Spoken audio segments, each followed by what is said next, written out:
Now, the White House is under siege. The president is hard-pressed on all sides. Now's the time for the basement strategy. Get out of the way as much as possible. Take very few events and manage them carefully. Better yet, take a long vacation to the beach house or Camp David. Of course, it won't be that easy. He's got a Hunter problem that's not going away. Next week, his business partner, Devon Archer, testifies. He moved the money around. He's got a tale to tell about Joe Biden's involvement. Did he talk business with Hunter? He says no. The testimony says yes. The White House may change the language, but he's been caught in a lie. If the Republicans use impeachment as a tool to get more information, it'll further test the credibility of the whole administration.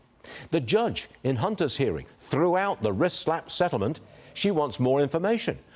If they get into Hunter acting as a foreign agent while his father was vice president, that's a whole new can of worms that opens up. Hunter currently lives in the White House. Imagine that. A foreign agent living with the President of the United States.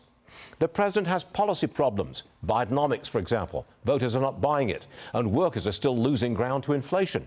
The President faces continuing questions about his ability to do the job. Every slurred word, every time he loses his train of thought or physically stumbles, the question comes up again.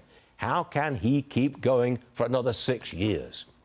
The Republican National Committee checked Biden's vacation days and found he outpaces virtually every other modern president.